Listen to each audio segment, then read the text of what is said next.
tamasho ma jyotirgamaya mrityur ma amritangamaya avir mayedhi rudra jate dakshinang mukham te namang pahi nityam te namang pahi nityam.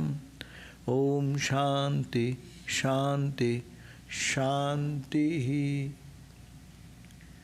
O Lord, lead us from the unreal to the real. Lead us from darkness to light and illumination.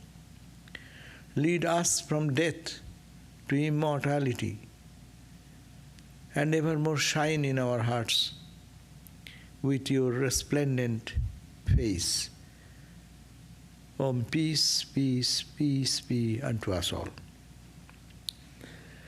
So today we are in the Shanti Gita and we are starting the new chapter. Last chapter was chapter 5, where Arjuna asked this question that, O Lord, please tell me how the Jnanis, after liberation, they walk. Like this second chapter of the Bhagavad Gita, the question of the realized soul, how they move and what they do. And there we understood that the entire teaching was given, that there is,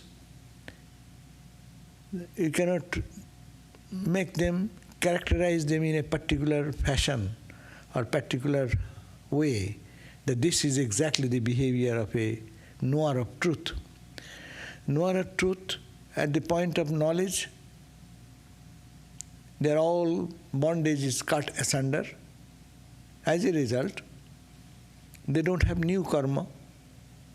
There is no reason for their rebirth. Old karma is gone. But they don't die. At the point of death, they don't die. What happens to them? They don't die but live like us, eat like us, and wander around like us. But why they behave differently? Because their body is still functioning due to the force of the prarabdha karma. That means that karma which has given birth to this body, leftover karma, that continues to go on, continues. As a result, that person, maybe some person may be seen living very luxuriously. They are brahma-jnanis, but apparently outside they seem, they are very, you can say outwardly they are very body-oriented, as it were, enjoying food, drink, not drink, even maybe, I do not know. But whatever, because they are not affected by that, their body is going with the past momentum. And so they may behave something different, but inner knowledge and wisdom is totally absorbed. No? Some may be like a naked fakir. They have nothing in possession. Some may be just looking at the world vacantly and wandering around with a ragged cloth. So we can see that their behavior is not standardized. You cannot say, a knower of truth, what is the standard behavior of that person? There is no standardized. But point is that they are realized. That's why they and we are different. Their body is functioning, they know I am not the body. They don't identify with the actions of the body. So that we heard about that. So prarabdha karma, 3 types of karma, prarabdha, kriyaman, what I am doing now, and there is another thing, what is called sanchita, means collected. So, given the example, remember this example, you will always be clear to understand. Suppose they are in a hunter, having a quiver in the back, there are so many arrows. Those are called collected past.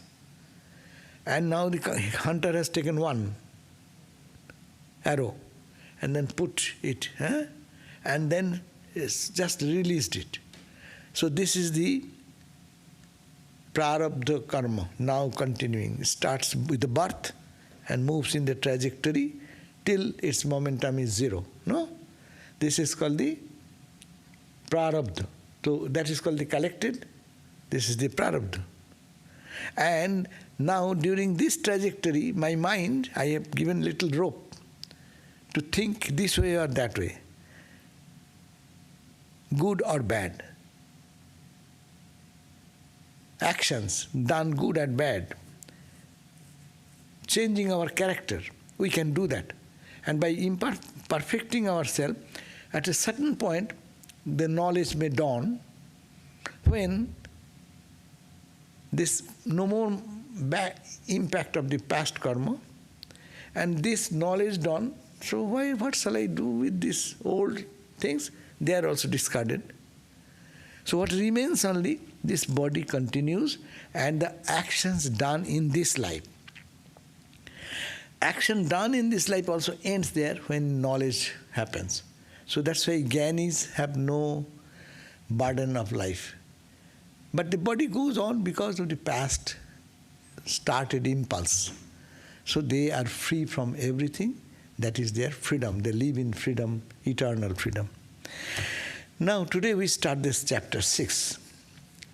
And here śrībhagavan, means Bhagavan Krishna, says that, Blessed Lord says, what he says? śrībhagavan uvāca, śrībhagavan uvāca. What he says? tattvaṃ pravakṣyāmi, tattvaṃ pravakṣyāmi, śṛṇuṣva sakhe rjuna, sakhe rjuna, atiguhyaṃ mahat puṇyaṃ, śrutvā mucyate naraḥ. So, tattvaṃ pravakṣyāmi, tattvaṃ pravakṣyāmi, śṛṇuṣva sakhe rjuna, sakhe rjuna, atiguhyaṃ mahat puṇyaṃ,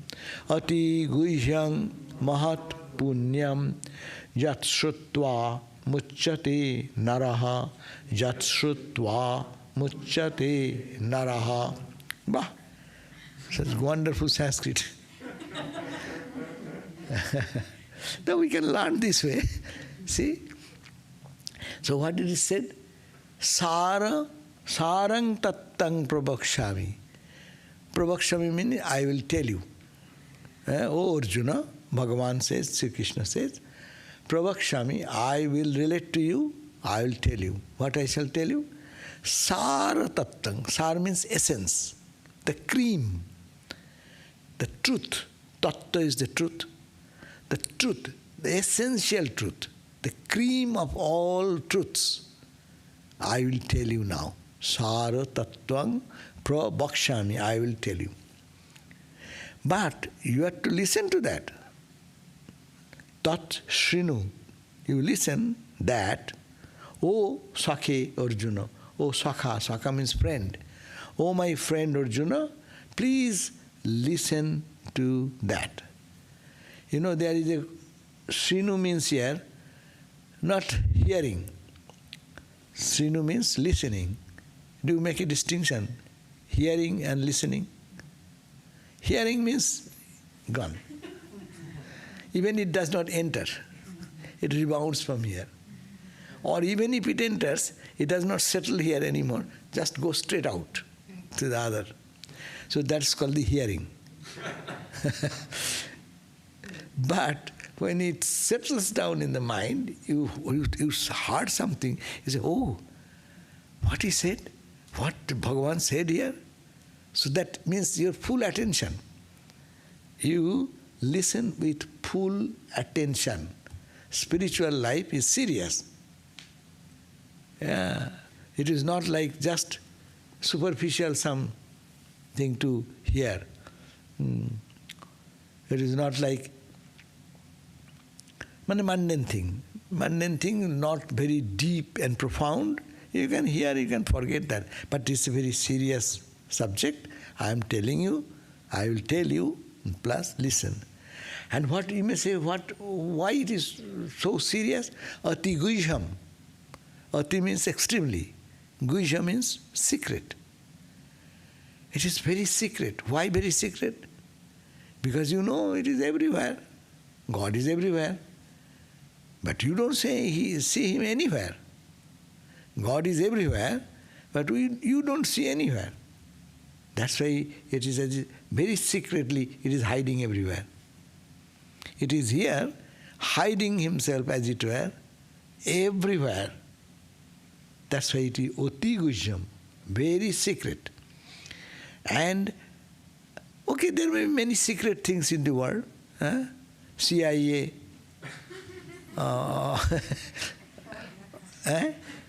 say, what is the Russian one? KGB. These are all secrets, no? They get all the informations of everyone. But it is not that type of secret. But it is secret, mahat puṇyaṃ. Puṇya means the purificatory. It is auspicious, puṇya. Mahat. Great auspiciousness will come out of it. If you hear, if you understand, and if you live that life that way, it will bring you mahat puṇyaṃ, not ordinary type of merit. Puṇya means also merit. It will not bring merit, ordinary merit, but great merit. And what type of great merit? What is great merit? Just śrutvā, listening which mucyate naraḥ. Nara means the people, men, women, whoever listens to it, and with rapt attention and practices them.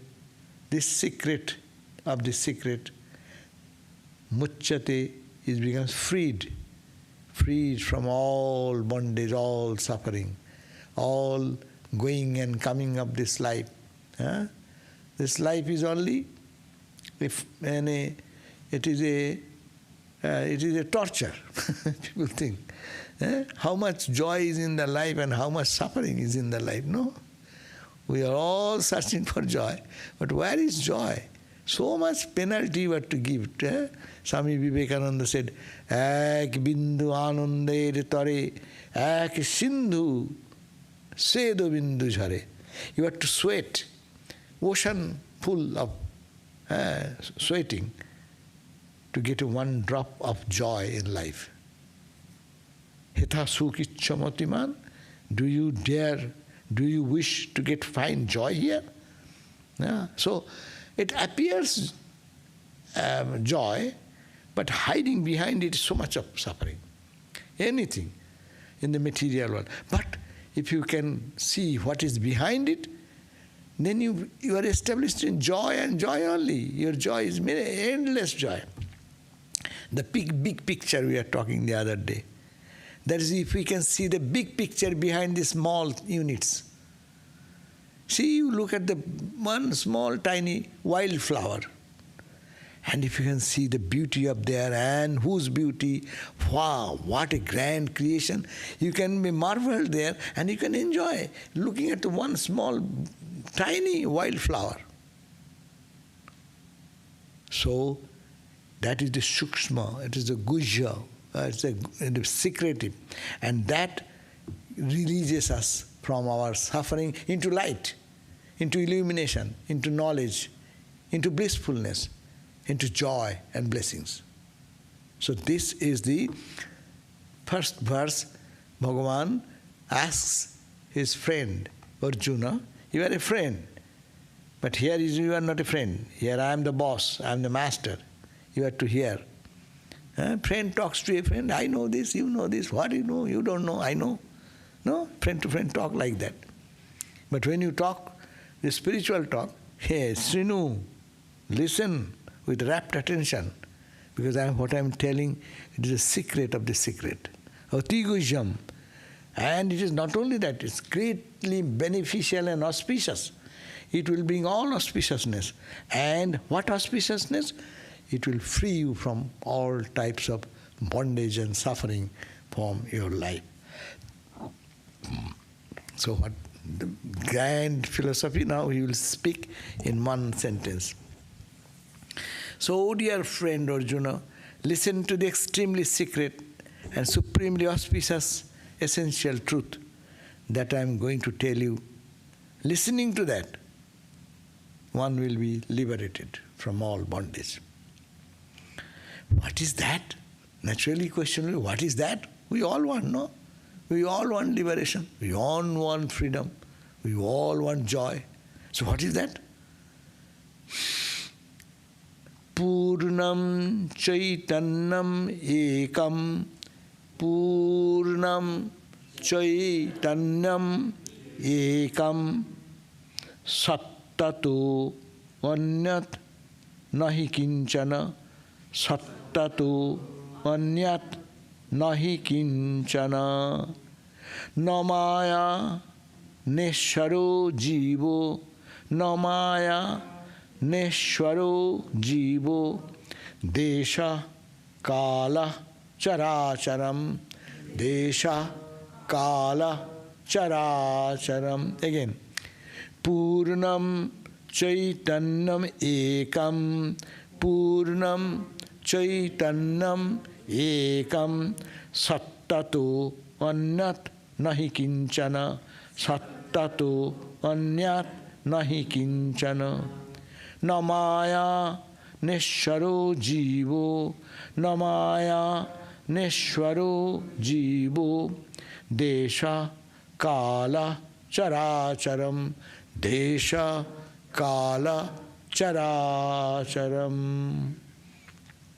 In one word, what is the secret?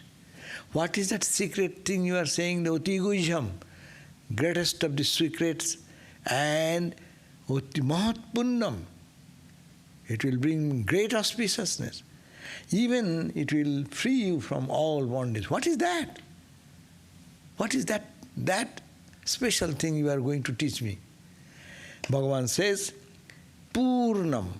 I will teach you that pūrṇa, which is infinite, full. Huh? Pūrṇa means what? Pūrṇa, Brahman's another name is pūrṇa. Pūrṇa means which is filled with everything, no? Everything is filled with that one substance, that is called the pūrṇa. It is filled with that, no? That means, pūrṇa means there is no imperfection in it, no incompleteness in it. Nothing lacking in that. That is called the pūrṇa. Rabindranath Tagore says, He pūrṇa. He is addressing God as pūrṇa, the infinite, the full. And in that infinity, he says, that which is there, it is everything is there. There is nothing lacking. The whole universe of stars and galaxies, human and subhuman, to the gods and angels and goddesses, to Brahma, Vishnu, Maheshwar, the Creator God, everything and beyond. That is called the pūrṇa. Pūrṇa means ma bindu. Om. That is pūrṇa. Why? All the physical universe, the visible universe is called A. U is the interspace, this earth and the other planets, sun and another stars. Find the space in between. Physical thing, whatever tangible you see, is only one microscopic part. But that you cannot imagine. You think of the volume of the earth. You think of the volume of the Pluto, Neptune and others. You will be amazed to think, they are nothing, they are dots compared to the stars. Go on a physical magnitude. It is so big. And now you think between spaces between each one. Add that. Plus Ma is the subtle. That which is beyond this gross and this space, and that is the subtle. And then Bindu is that beyond all. Ma. Bhur, bhuva, shva. The plane of sarga, the heaven, and all the conceptual heavens of final levels of existence, no? And this is nothing. Add A plus U plus M plus that which cannot be described. What do you think of pūrṇaṃ? That's why the formula comes, pūrṇasya pūrṇamadāya pūrṇameva avashishyate.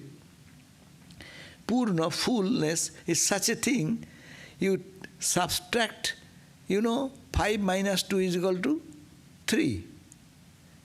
It comes down. But if you subtract fullness from fullness, infinity minus infinity is equal to infinity.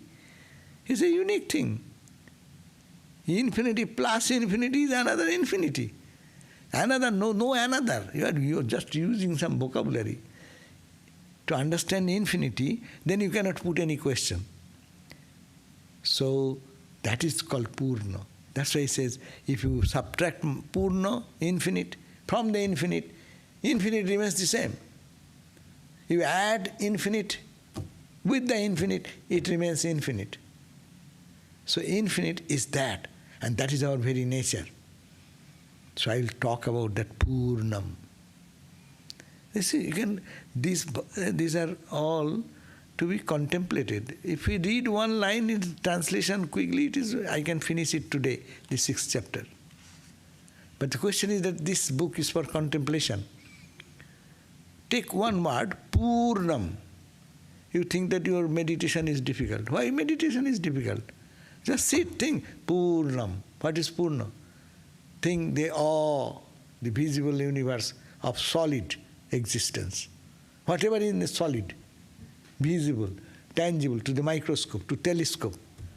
Add all these things together. That is the A part. And whole Mandukya Upanishad is dedicated for this. And Mandukya Karika is a big component on the Shankara's thing is all written there. This is whole to describe only Om. And we say Om. Every day we say Om. What it resonates in our heart? Does it resonate anything? Even someone says, you rascal, then it hits me. But Om, it does not hit me. Is it not? If someone says, you are a fool, what did you say? I react so much. And I say, oh, what is that? I say, nothing. But Om is that. To understand that in depth. So that's why it needs contemplation. Repeated chanting as also contemplation and deep thinking on it. Is this much? Now you mentally think stars and one star and the other star gap. One galaxy, another galaxy. Millions and billions of galaxies. What do you think of infinity? Where do you stand? Where is your position? That's why Swami Vivekananda said, either you say you are nobody, or you say, I am everybody. Otherwise there is no position of you. You cannot stand anywhere. You are not a grain of sand even in the infinite magnitude of this gross universe. So then who is the space? And all our mental levels of heavens and heavens and heavens. And that which is beyond heaven. Is that like that the Om has to be that word, or I can imagine any word and put this meaning and then meditate on that? I will get the same effect. For example, if I imagine the word tum, and then I imagine to is this word, u is that interspace, and is that beyond it, and is beyond. And tum, I meditate on that. Yeah. Will it give the same effect as Om? Yeah, it may give you, but it will give better result, because Om because it has been chanted billion, trillion times since the beginning of time. And Om is the sound, first sound of the Absolute manifesting. That's why it's called Shabda Brahma. So other can be done, but it will be difficult for realizing the truth because this has created potential power in it. All the Om chanted in such a way by the rishis, even we do. When we say, okay, sit here, and now all chant together, Om. When you do, we feel some vibration, no? Because it has been done so many times, it has its potential power. But Tum maybe so. Hum is Hum maybe, Tum maybe.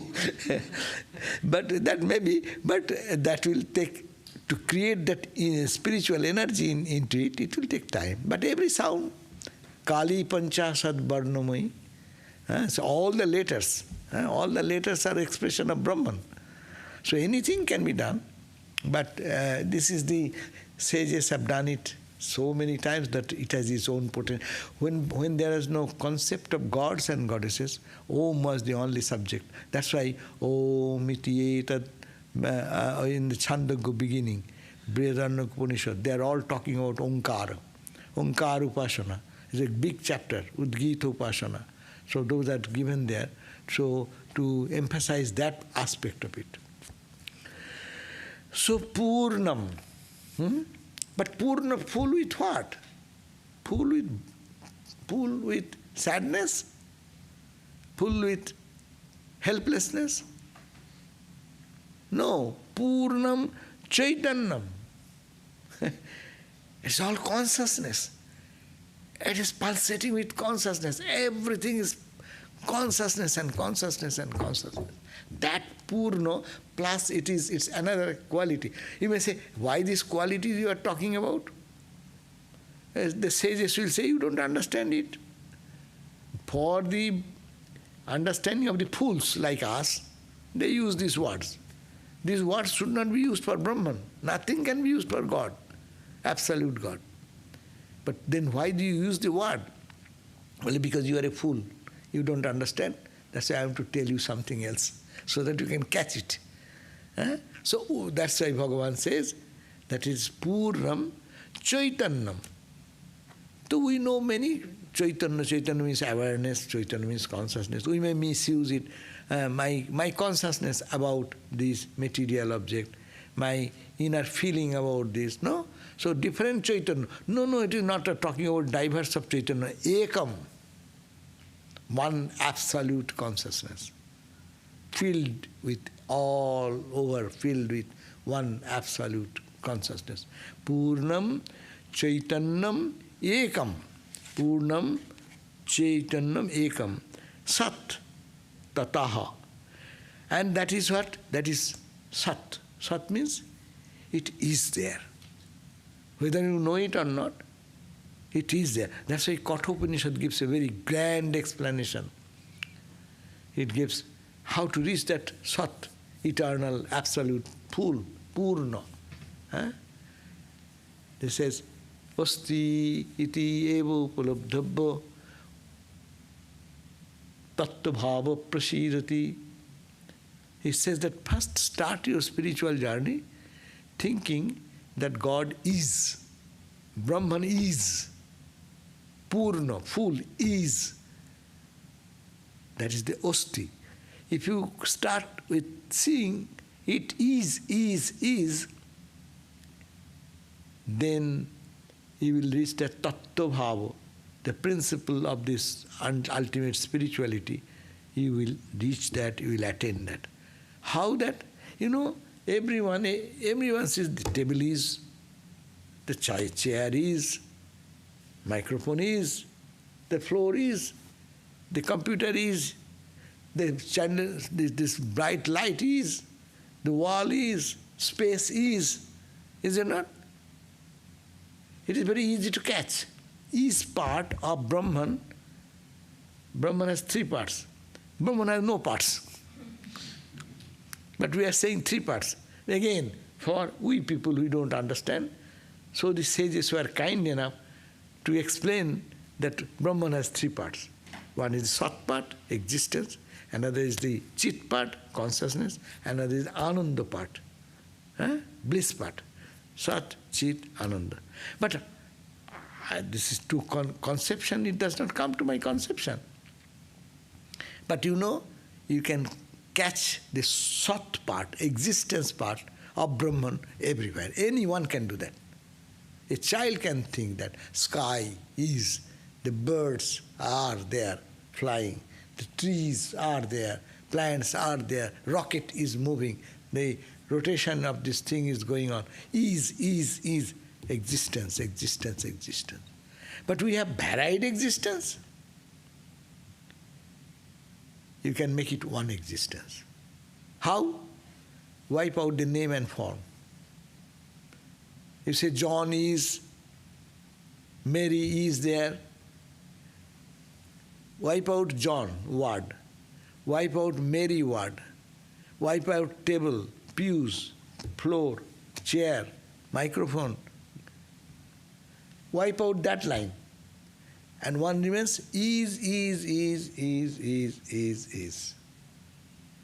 So first try to say that God is there. Brahman is there as isness. Osti. That's why this idea, osti, is sa-tato means sat tatoho. Sat means the existence. Existence is there. Tato hi, sat is eternal existence. And thereafter, nyat, there is other that may come later on afterwards. Nahi kiñcana. Apart from sat, there is nothing. Sat, tato, from other than sat, existence, tato no anna, there is no other existence, there is nothing else. What it means that you don't understand Brahman, you don't understand that infinitude, but you understand, look at with your eyes open, whatever you see something is there. Even you say void, void is, isn't it? When you say void, you feel that void, no? When that there is something which is called void, is. So our spiritual journey will be first to see this isness is Brahman's isness. God is there in everywhere. That's a dualistic language says, māyā-vilāsāspadaṃ sarvabhute. Mother resides in everywhere. That means God resides in everywhere. No? Brahman is everywhere. There is nowhere. There cannot be any object, any name, any form where there is no Brahman. So, how to reach that Satchidananda Brahman? They are taking one step. First take the Sat part. And this can be made practiced every day. We may say, chair is, we can say Brahman in the form of chair. Swami Vivekananda said, no, in the inspired talks. He said that you see Brahman first, and then you see the chair. Means you are seeing a shape of name and form. You forget the name and form, it is, and that is Brahman. You are seeing standing on the beach, Pacific Ocean. How many millions and billions of waves are there? You can see the diverse length, breadth, height, and volume. You may name them so many ways. But if you forget the names, it is all water, water, water, water. Is. So that is the idea. Pūrṇaṃ, it is the pūrṇa, and that pūrṇa is caitanya, the consciousness, and that caitanya is ekaṃ, only one consciousness. There is no 100 consciousness. It may manifest in different ways because it reflects to our mind, to our emotion, to our ego, to our intellect, to the instrumentality, the defect of the instrument. It may manifest differently. You can see standing before a concave mirror, your face so different. And with a convex mirror, You see your face so different. But easiness you cannot avoid. You are seeing some reflection, that is true. So, sa tato, onnat nahi, there is nothing other than kiñcana. Then you say this world is here because of what? Because of Maya. No? Vedanta says, why this world? Why do you see this world? Because Brahman is only there, but why do you see this world? The only explanation Vedanta gives, it is Maya, it is cosmic ignorance. Here, no Maya, there is no Maya. It is only Brahman, there is no Maya. Who created this Maya? Īśvaraḥ, God has created this Maya. No Īśvaraḥ, there is no God. There is no God, there is no Maya, there is no creation. No Īśvaraḥ. Jīvḥ. Oh, we are all jivas, individual soul. There is no jiva. Oh, we belong to America. No deśa. No. There is no America, there is no England, there is no India, there is no China, there is no Russia, nothing. These are all name and form, no deśa. Kāla. Oh, this is 10 past 8. No, there is no time there. That is Cetana, Satchidananda. Kālaha carācaram. Chara means that which moves. Achara, that does not move. Like mountain, rocks and mountains, they don't move. And chara, we human beings are moving, ants, plants, bacteria, all are moving. There is no such thing. There is no movement. There is no non-movement. What does it mean? That's why it is so subtle. That's why it is so difficult to understand. That's why it is secret. Atiguhyaṃ, previously. But it is puṇyaṃ. If you contemplate 10 minutes, 20 minutes, you feel yourself different. You feel your view of the world is different. World view will change. Got it? Huh? If you have any question, you can put this time. Then that will make it more profound. So, the translation, running translation will be, there is nothing other than that one full existence and consciousness. There is neither Maya, there is neither God, nor any individual soul, no time, space, neither movable or immovable objects. But that is Brahman. See, in one stroke, he is giving the cream of the Vedantic understanding. What is reality? Reality is beyond name. Normally we say beyond name, beyond form, beyond time, beyond space, beyond causation. It is of the nature of Satchidananda. So that concept is given in one stroke. So this thing is very subtle. This thing is to be contemplated again and again. Our brain will not accept. We read in the Yugavasistu, our mind, our intellect, there are different types of intellect. One is like stone-like intellect.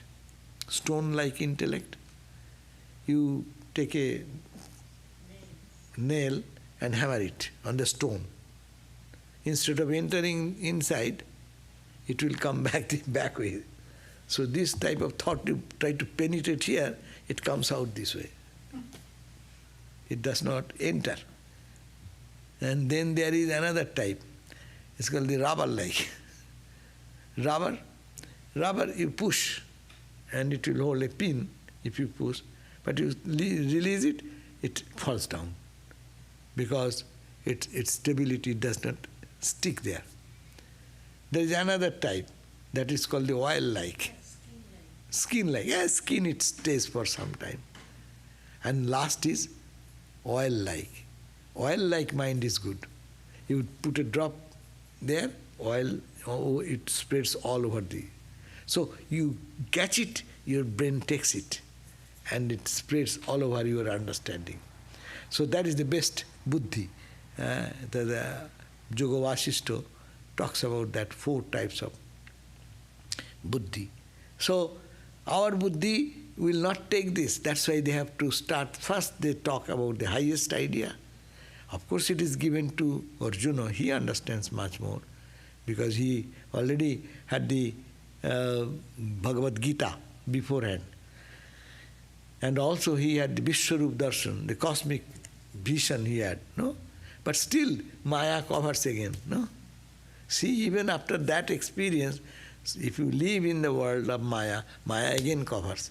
But that's why his first took, there is no Maya, there is no īśvaraḥ, there is no creation, there is no creator, there is no you, there is no me, no jīvḥ, individual. It is that and that alone. pūrṇaṃ caitanyam ekaṃ sat tato anna nahi kiñcana. Only that is there and nothing else.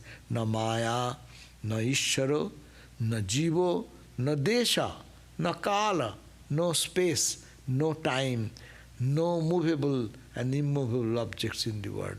It is that it is.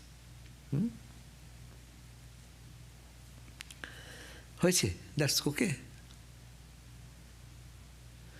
Now, 3rd verse.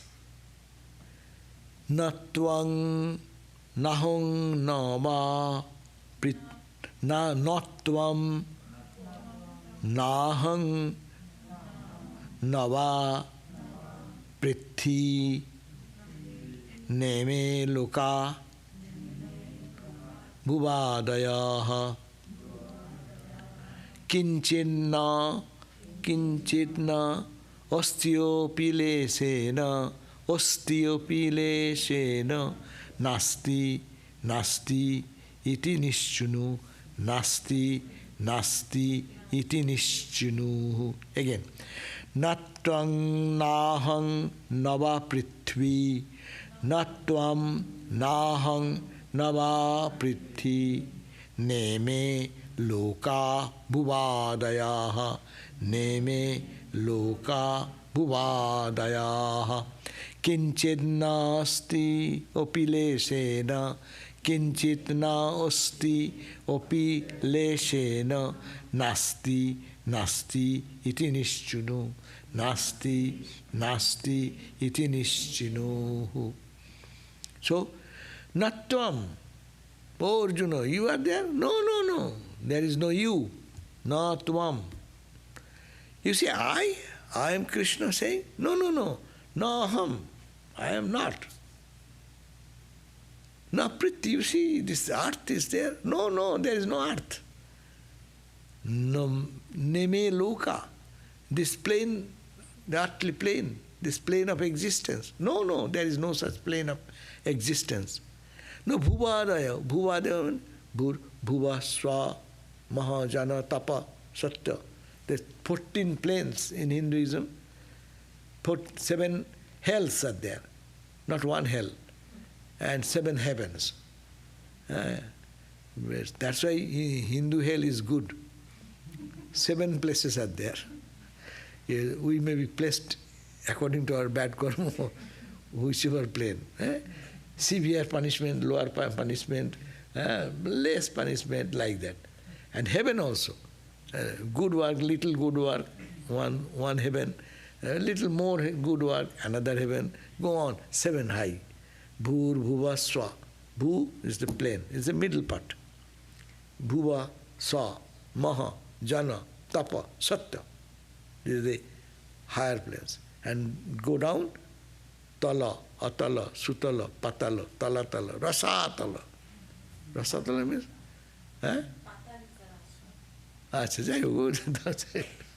So all these lower planes, no? Money, that's a hellish experience. No, there is no such hellish experience. Vedanta does not accept anything but Brahman. But they talk so much because we are in trouble and we feel these are all true. So what they will do?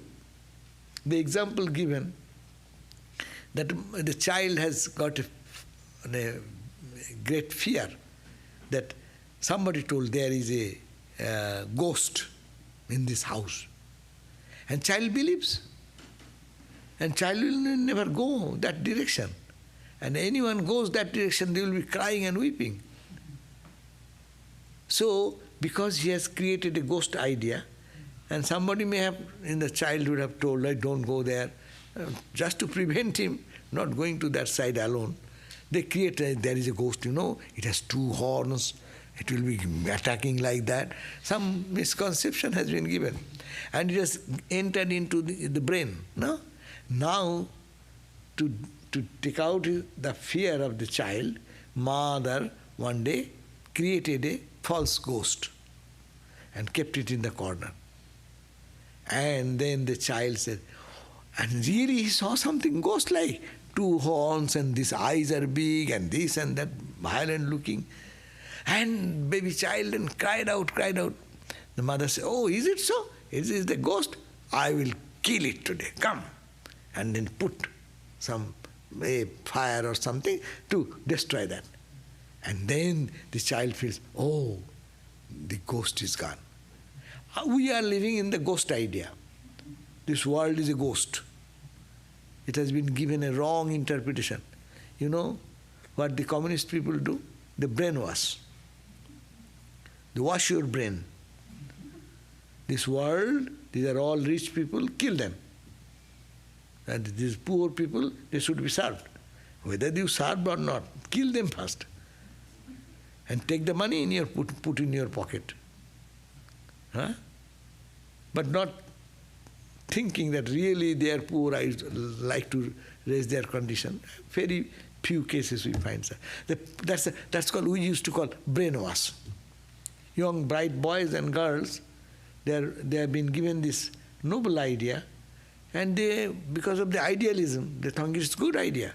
Really, equality should be in the society. It's a great ideal, communism. But in practical application, all selfishness. So that will not do. But if really, genuinely one thinks that this world is all created out of brainwashing, because when we are born, look at our condition. The day we are born, what we are taught. You are a girl, you are a boy. First, this is your nose. Suppose had we not been told this is nose, I learned it's called the ear. So I now at this age I will say this is the ear. These are all what is given to me. I have adopted that idea. So whenever we do anything and see anything, this has been reinstated into our impression, has been created in our mind. This is called the eyes, this is called this is your uncle, this is your auntie, this is this. Whatever has been given in our brain, we accepted that and taken as true. So this world is true. That conception has come into our mind. And transcendental truth, I don't see, don't believe. So that's why we have to revert our thinking process. That's why Vedanta. Vedanta starts with great pessimism. Not this. This is not ultimate. This is not ultimate. And then ends in real pessimism. Swamiji said. It starts with real, first it starts with pessimism and ends in optimism, real optimism. Huh? What is optimism? I am Atman. I am Brahman. I don't need anything. I am saturated with my divine self. I have forgotten that. That's why I am suffering. I am identifying with this body. That's why I am suffering. So this is the idea Vedanta teaches. Not this, not this, not this, but I am that, I am that, I am that. Huh? So this idea, tattvaṃ, you are not there. Naham, I am Krishna, I am the teacher, you are the student, or I am the friend, you are my friend. No Krishna, no Arjuna. Nattvam, naham. Nava prithi. This earth does not exist. Nava prithi. Neme loka. Not these planes of existence. bhuvādaya, all these planes, subtle world of planes of existence of heaven and hell. There is no such thing. Kiñcana, kiñcit na ostiopi. There is nothing at all less than even a trace of thing is there. My God. We see so solid, and they are saying there is no trace of reality of these objects. How I am heating it? My hand is getting hot, and is not non-existing. Yes, in the mental plane, when I am thinking this reality and this is real. What happens in your dream? When you hit your hand in the dream, hand hits that dream table, what happens? Don't you get the heart? In the dream also, it's a dream body and dream rasagulla. When you eat in your dream rasagulla or ice cream, you eat in the dream body. It's a dream, don't you feel joy there? So how can you say it is not real? Well, no, it is in the mental condition, it is not, it is the wrong interpretation. You have taken it wrongly. So that's why you are thinking it is real and you are having the reaction. Therefore, It is there, but because it is there, but not the name and form is not there. But if you said just now that if the isness is isness does not bother you. It is isness if you say that this is also isness, this is also isness. that is there. No, there is no reaction then. Isness, if you say everywhere is the isness, asti, asti, asti, asti, then who will interact with whom? There is only one substance. To interact you need two or many. But because it is asti, and that is the Brahman. So who will interact? The heating is the duality. My mind is there, I am there, the object is there, subject is there. So that's why Vedanta says, no, nothing. Mano buddhi ahankara cittani naham nacha srotra jīvhe nacha grāna netre na bhoma na bhumir na tejo na vayu chidananda rupa shivoham shivoham. So that is that. But again you are saying Shiva, Shiva. Well, no, I am not saying because you don't understand. That's why I have to say something, that's why I am saying. So that will be the kiñcana nasti, opilation. There is nothing, even a trace of anything in this world. Nasti, nasti, iti nishchunu. Make it sure. There is nothing, nothing, nothing. It is almost Buddhistic statement. There is nothing, nothing, nothing. Here you have to understand, no thing. Nothing, N-O-T-H-I-N-G, no. N-O-T-H-I-N-G. Separate N-O one side and thing another side. Then you understand Buddhism. There is nothing, no thing. This, nothing. It is a thing. But what is that? He didn't say. He ended there. Shunna, shunna. Void. Void means, what is void? Thing is void? No. Thing is something, substance. No thing. So that is actually misunderstood by us, Buddha's statement. Anyhow, so this is the verse number 3. So it says, running, my meaning will be like this: not thou, not me, not even the world, not those planes which are the abode of created beings. Nothing, not even a trace is there. Know for sure that nothing exists at all. There is nothing and nothing is there. Okay. So we can end here today.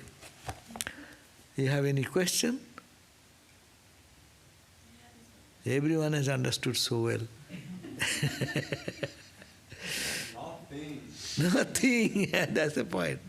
There is nothing, nothing. Yes. Is the dream world also part of Maya? Of course, certainly. Maya? Of course. Everything is Maya.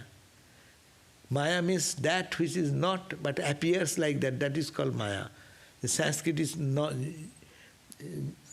yama samaya. Yama, that which is ma means no. That is non-existing. Looks like that it is existing. That is maya. See, look at that. How much we argue this is true, but this true, this existence is meaningless. Just if I am been put to sleep by one injection, where is my this existence? You people, all this, all will be there. For my perception, gone. We are in the perceptual world. And in this perception, what are the things working? Look at that. Your eyes are working, your sensory nerves are working, your brain neurons are working. This must be physical. Behind that, your pranic energy is functioning whole body, no? Otherwise it will not react like that. Then you go mind, then you go your understanding intellect, then you go your ego. It is working in so many levels. But these are sometimes manifested, sometimes not. When you go to sleep, they all squeeze, as it were. Therefore your experience of neither there is dream, neither there is this world. So this world is very fictitious. If you say the world is there, tell it should be all the time same. Sleep time also it will be like that. Deep sleep, dream. Why you perceive different things? This is because of we stay in different levels of maya. Maya's level, now it is full maya. Now it is full maya. And we go one step, it's a subtle maya, causal maya. We call ignorance. Normally we call ignorance. And beyond, maya has no area. So, effulgent self, which the very first verse, second verse says, pūrṇaṃ, caitanyam, ekaṃ, tato nahi kiñcana. The second verse we read, that is there. So in the 2 and 3 verses, gives the whole synopsis of Vedanta. Yeah. So, Acha, let me finish this part and then we will go to the question. Om Shanti Shanti Shanti Harihi Om Tat Sat Sri Ramakrishna-arpanam Astu. Tomorrow we will have our gospel class at 7:30. Okay, now your question.